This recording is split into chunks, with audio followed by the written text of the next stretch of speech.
Hi అండి, welcome back to our channel. అందరు ఎలా ఉన్నారు ఫ్రెండ్స్? బాగున్నారా? మేము బాగున్నాం, మీరు కూడా బాగున్నారని మనస్ఫూర్తిగా కోరుకుంటున్నాను. ఈ వీడియో వచ్చేసి ఏంటంటే, చూసారు కదా పైన తమిళ్ ఈతకాయలు. మీలో ఎంతమందికి ఇష్టం అండి ఇవి? మాకు మాత్రం చాలా ఇష్టం ఇవి. ఇలా మీకు చూపిద్దామని వీడియో అప్లోడ్ చేశాను. మా జున్నుగాడైతే తెగ ఫీల్ అయిపోతున్నాడు వీటిని చూసి. అవి చూసిన వెంటనే నోట్లో వేసుకుంటూనే ఉంది. అవి తినడం లేదు, ఏం లేదు, కానీ వాటిని ఆగం ఆగం చేసింది. ఇట్లా ఈతకాయలను గులల్లాగా తీసుకొచ్చుకొని వీటిని సంచిలో లేదా క్లాత్లో ఇలా పెట్టేసి కట్టేసి ఒక 2 days లేదా 1 day దాన్ని తీయకుండా అలా ఉంచేసామంటే మనకు అవి చాలా చక్కగా పండ్లు పండిపోతాయండి. ఇది ఒక 2 days ఏమో అయ్యింది. ఇలా క్లాత్లో కట్టి పక్కకు పెట్టేసాము. 2 days తర్వాతకి తీసి చూస్తే దాదాపుగా ఒక 2 వంతులు పండిపోయాయండి. 1 వంతు కాయలు మాత్రమే ఉన్నాయి అవి. ఇంకా ఇలా గులలు తీసుకొచ్చుకొని మనం ఇలా సంచిలో వేసుకొని ఇవి ఇలా అయిన తర్వాతకి తినడం కంటే చెట్టు దగ్గర చాలా బాగుంటాయండి. సేమ్ మనకు ఖర్జూర పళ్ళ టైపే, అలా టేస్ట్ వస్తుంది, చాలా బాగుంటుంది. చెట్టు దగ్గర చెట్టు మీద ఉన్న పళ్ళు కానీ లేదా అప్పుడే కింద పడిన పళ్ళు కానీ అవి చాలా బాగుంటాయి. ఇవి గొల్లలు తీసుకొచ్చారు మాకు. గొల్లలు తీసుకొస్తే మేము ఇలా క్లాత్లో వేసి పక్కకు పెట్టాము. ఒక 2-3 days తర్వాతకి తీసి చూస్తే ఇలా అయిపోయినాయి.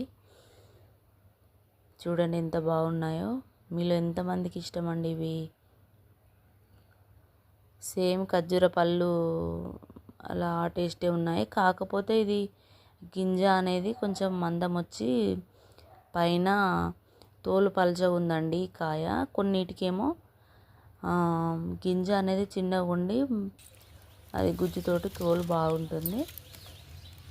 మా జున్నుగాడిని చూపించడానికి నేను ఇలా తీశాను. వాడు మాత్రం అస్సలు ఆగడం లేదు, తెగ సంబరపడిపోతుంది ఎంతో తిన్నట్టు. కానీ తనకి అవి పర్లేదు. ఒక 2-3 అలా తినేసింది, కానీ వాడికి తినరాదు కదా అండి, ఉంచేసిందిగా. చూసి సంబరపడిపోయింది అంతే వన్ పని. మీలో ఎంతమందికి ఇవి ఇష్టమో నాకు కామెంట్ బాక్స్లో కామెంట్ చేయండి, తప్పకుండా మర్చిపోకండి. అలాగే ఫస్ట్ టైం మా ఛానల్ ఎవరైనా చూసినట్లయితే సబ్స్క్రైబ్ చేసుకోండి, లైక్ చేయండి, షేర్ చేయండి, కామెంట్ చేయండి. సబ్స్క్రైబ్ చేసుకునే వెంటనే పక్కన బెల్ ఐకాన్ ఉంటుంది, ప్రెస్ చేయండి. తర్వాతకి ఆల్ అనే ఆప్షన్ ఉంటుంది, దాన్ని కూడా ప్రెస్ చేయండి. అప్పుడు నేను పెట్టే ఇలాంటి మంచి మంచి వీడియోస్ మీరు చూసేయచ్చు. ఇలా సపోర్ట్ చేస్తున్నందుకు కూడా నాకు చాలా థ్యాంక్ యూ అండి. నా సబ్స్క్రైబర్లు చాలా చాలా థ్యాంక్ యూ. ఇప్పటి వరకు నాకు 1K సబ్స్క్రైబర్లు అయ్యారు. థ్యాంక్ యూ సో మచ్ అండి.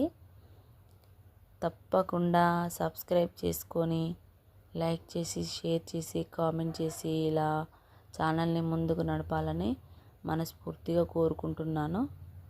సబ్స్క్రైబ్ చేసుకున్న వాళ్ళు మాత్రం ఇలానే సపోర్ట్ చేయండి.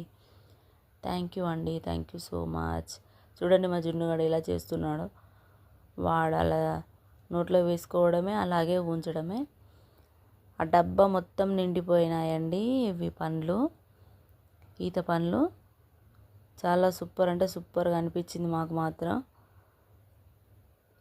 చూడండి ఎంత బాగున్నాయో. సేమ్ ఖర్జూర పళ్ళ టేస్టే ఉన్నాయండి, చాలా స్వీట్గా అనిపించింది. నెక్స్ట్ పండే పండ్లు కొంచెం ఎండినట్టు ఉంటాయేమో, కానీ ఇవి మాత్రం చాలా బాగా వచ్చాయండి. ఇది ఫస్ట్ టైము ఒక చిన్న దోసెడు మాత్రమే వచ్చాయి. ఇవి సెకండ్ టైము మేము ఈ పండ్లను తీయడం. సెకండ్ టైము ఇలా డబ్బా నిండిపోయింది, చాలా బాగా అనిపించింది. మా జున్ను కానీ హడావిడే ఎక్కువ ఉంది దీంట్లో. వద్దురా అంటే వాడు తింటలేడు. వాడితో ఆడుకుంటున్నాడా తింటున్నాడా అర్థం కాకుండా చేసిండాడు. లేకపోతే వాడు బాగా అల్లరి చేసి ఏడుస్తాడని ఇంకా వదిలేసిన. ఇదండి వీడియో. మీకు నచ్చినట్లయితే తప్పకుండా లైక్ అండ్ షేర్, సబ్స్క్రైబ్. ఈ సమ్మర్లో మాత్రం తప్పనిసరిగా అందరికీ దొరుకుతాయని అనుకుంటున్నాను. ఎందుకంటే పల్లెటూరులో ఉన్న వారికి అందరికీ దాదాపుగా దొరుకుతాయండి. కొద్దిగా సిటీలో ఉన్న వాళ్ళకి కూడా దొరికే అవకాశం ఉంది. ఎందుకంటే ఇప్పుడు అన్నీ మనకు బయట దొరుకుతున్నాయి. సిటీలో ఉన్నా కానీ అన్నీ అమ్ముతున్నారు. కాకపోతే మనకు పల్లెటూరులో ఉన్న వాళ్ళకి ఏంటంటే మనకు సొంతంగా తీసుకొచ్చుకొని న్యాచురల్గా తినచ్చు. ఇక సిటీలో ఉన్న వాళ్ళంటే ఎప్పుడు తీసుకొచ్చేది తెలియదు. అవి కొంచెం రేటు ఉంటాయి. అలాగే వాళ్ళు టేస్టీగా ఉంటాయి అన్న సాటిస్ఫాక్షన్ మాత్రం అస్సలు ఉండదండి. తీసుకొచ్చి అలా అమ్ముతారు డబ్బులకి. మనం తినాలి అనుకుంటే డబ్బులతోటి కొనుక్కొని తినాలి. థ్యాంక్ యూ అండి. Thank you so much. మిగిలినవి ఇలా క్లాత్లో కట్టేసి పక్కకు పెట్టేసాము. మళ్ళీ ఒక దోసెడు వెళ్తాయి కావచ్చు. మళ్ళీ 2 days తర్వాతకి అవి తీసి చూస్తామండి. మరో 2 days తర్వాతకి అవి తీసి చూసి తినేస్తే అయిపోతుంది. సూపర్ అంటే సూపర్ కదా. చూడండి ఎంత బాగున్నాయో. దాన్ని తీసి చూపిస్తాను. ఇది గింజ అనేది బాగా పెద్ద వచ్చిందండి. పైన ఇలా పల్చగా ఉంది, కానీ టేస్ట్ మాత్రం చాలా అద్భుతంగా ఉంది. చాలా సూపర్ అంటే సూపర్. న్యాచురల్గా దొరికే ఫ్రూట్స్ కదా.